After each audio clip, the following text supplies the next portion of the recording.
Et tout le monde, c'est Rin, et aujourd'hui on va réagir à l'épisode 1099 de One Piece.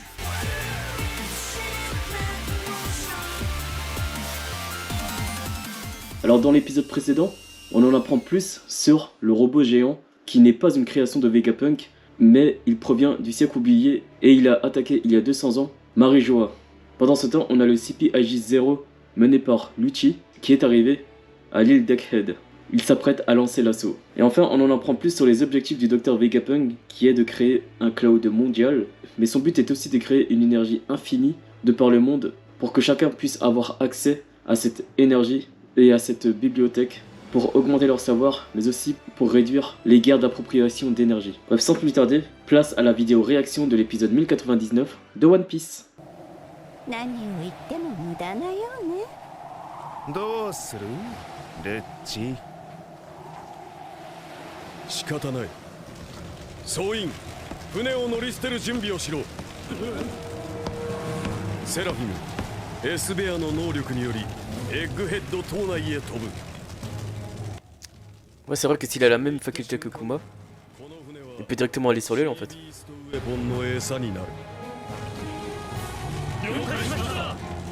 ずいぶん思い切った策じゃなせっかちさんは嫌われるわよ。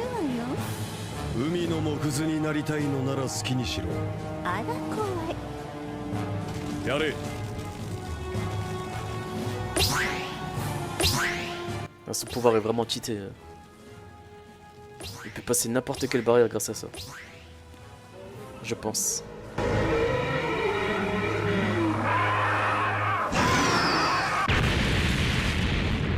Ok, donc c'est ça qui a créé l'explosion qu'on a vu dans les précédents épisodes. またクマが暴れてんのか？いや、今の爆発は島の外。あの騒ぎは CP0 のようじゃ。ゼロ？ CP0 は天竜人の命令でのみ動く者たち。なんだ CP0 って CP9 じゃなくて？ J'ai jamais entendu parler de CP0? 奴らが動くときは歴史的な大事件が起きる予兆と言われる。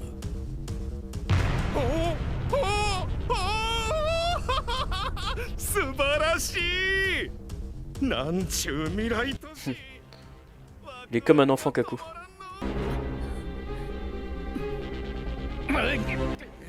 Le trauma de Robin se réveille.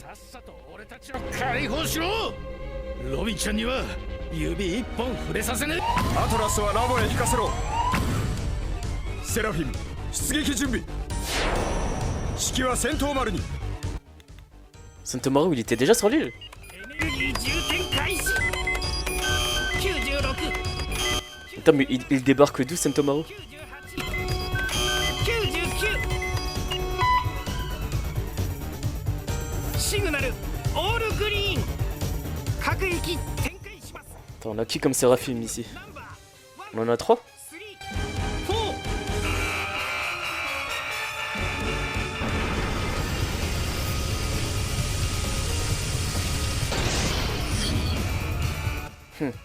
En premier, on a Mihawk évidemment. Il me demande s'il a pas attribué les numéros par ordre de leur puissance. Ok. On a le Séraphim de Mihawk en premier, le Séraphim de Boa Hancock en troisième. En quatrième, c'est sûrement Jinbei du coup. Ouais. Ce qu'on a pu voir avant. Donc ce sont les deux Séraphim qu'on a déjà pu voir avant.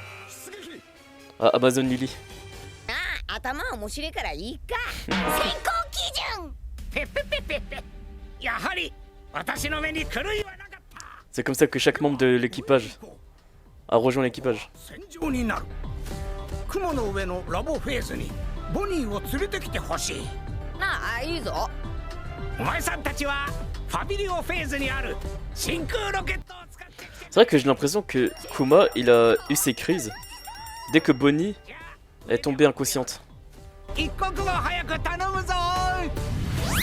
Ah ouais, comme ça. 雲に2本線が入ってるのわかる？ルッチ。敵があの線を越える。 Ouais, c'est vrai que là il y a écrit 72. Mais dans l'épisode précédent, il me semblait pas qu'il y avait écrit 72. C'est comme si ça se rechargeait. jusqu'à 100%.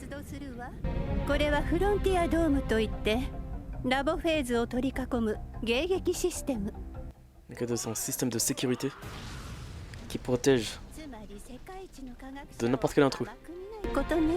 先に行ってやってくれるか。おのれ、性格が悪いのステューシー。このウェッブヘッドで俺以上に暴れるやつだ。俺がぶっ飛ばしてやる。お前じゃ無理だ。下がれ。うるさい。悪い侵入者は俺が懲らしめてやる。ウルトラ。こんなものがベガパンクのコピーとはな。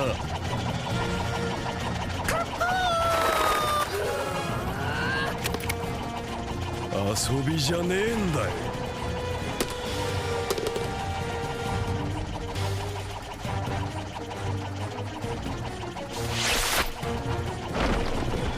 Ouais, il va se transformer en bête féroce là.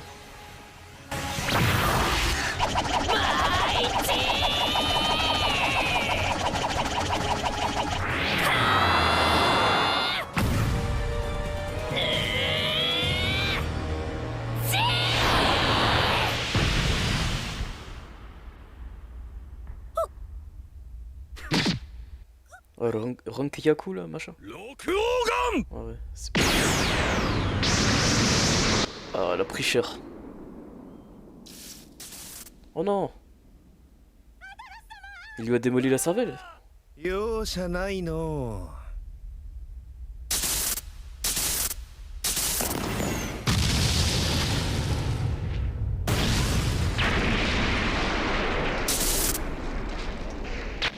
Bah, ça fait un Vegapunk en moins. Et eux ils s'amusent dans cette situation quoi. Si Chopper il est si fatigué, il aurait pu se transformer, non? Là il tombe sur Lucci comme ça, au calme.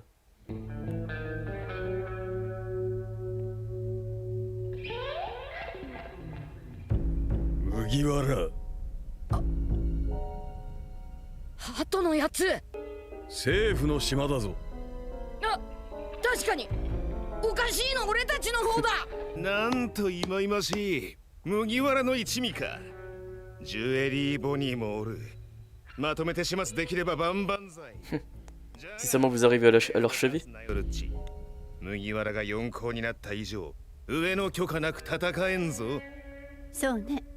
四皇には傘下がつきもの。小競り合いが戦争を招くわ。海軍にすぐ報告を。はっ。戦っちゃまずいのは分かってるが。さっきの子だ。ああ、腹減ってるなら無人調理器。 C'est elle qui a présenté la cuisine à Luffy. Luffy il va pas être content là. Ah, ça va partir, c'est un petit combat contre Lucci là, dirais. 700 épisodes plus tard.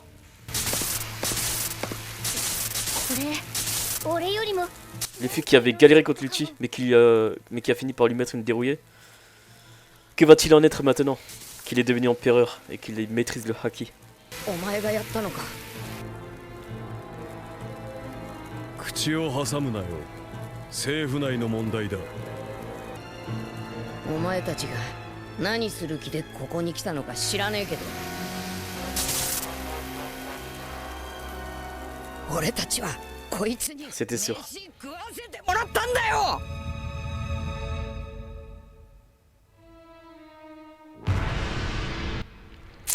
Ah, il finit l'épisode sur ça. Ça va finir sur un petit combat après. Et voilà que se conclut l'épisode 1099 de One Piece. Alors dans cette partie, on nous confirme que le Séraphine de Kuma, alias Esber, a aussi la même faculté que le Kuma original, c'est-à-dire le fruit du coussinet. Du coup, qui peut envoyer toute personne à un endroit qu'il veut. C'est grâce à cela que le CP IG-0 vont réussir à rejoindre l'île sans encombre, sans passer par les Sea Beast Weapons. Et du coup, pour pouvoir se défendre, les Vegapunk ont libéré 3 Séraphim. Celui de Mihawk, de Hancock et de Jinbei. Le S-Hawk, le S-Snake et le S-Shark. Donc en plus du S-Bear, on voit que ce sont vraiment les 7 principaux Shichibukai, donc les capitaines corsaires originaux du début de One Piece, qui sont chacun attribués un animal qui les corresponde. Donc forcément, Mihawk c'est le faucon, Hancock c'est les serpents, Jinbei le requin, Kuma l'ours, et du coup il nous reste Crocodile, donc le crocodile, Doflamingo, le flamant rose, et Gecko Moria, le gecko, le reptile. Normalement il nous reste encore 3 Séraphines, s'ils n'ont pris que les 7 premiers Capitaines Corsaires principaux. Parce qu'après on a eu d'autres Capitaines Corsaires, mais ceux-là ils ne correspondent pas à des animaux. Genre par exemple on a Barbe Noire qui est venu à la suite, on a Buggy, on a Weeble, on a Lo.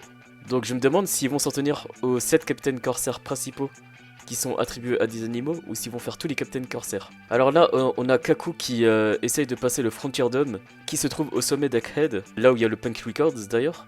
Et je constate que on a le nombre 72, là où on a les 2 lignes du Frontier Dome. Mais il me semblait que dans les épisodes précédents, il n'était pas à 72.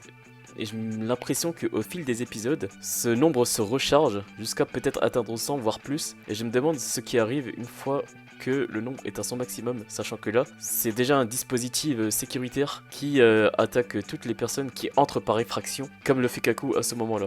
Enfin ici on a Atlas du coup qui représente la violence des Vegapunk, qui est tout de suite venu se confronter au CPIJ0 sans attendre du coup les Séraphim qui étaient déployés pour se défendre contre eux. Et malheureusement, elle va se faire atomiser. On n'en attendait pas moins de Rob Lucci qui était un des adversaires les plus coriaces de Luffy et qui après tout ce temps forcément dû s'améliorer vu que maintenant il a atteint le CPIJ0 et j'ai l'impression qu'il en est le leader. Et enfin, pour terminer cet épisode, on a Luffy qui croise de nouveau la route de Lucci et on a bien l'impression que du coup qu'il veuille se venger de ce que Lucci a fait à Atlas. Atlas qui a nourri Luffy dès le début de leur rencontre alors qu'ils ne se connaissaient pas, et ça c'est quelque chose de très important pour Luffy. Et du coup on aura un deuxième round, voire même un troisième round si on compte le tout premier combat entre Lucci et Luffy où Luffy a perdu. Donc au prochain épisode on aura le combat entre Luffy et Lucci après 2 ans, maintenant que Luffy est devenu empereur et Lucci est un membre du CPIJ0. De ce qu'on en sait maintenant, c'est que Luffy est maintenant à tout autre niveau, maintenant qu'il est empereur, qu'il maîtrise le haki,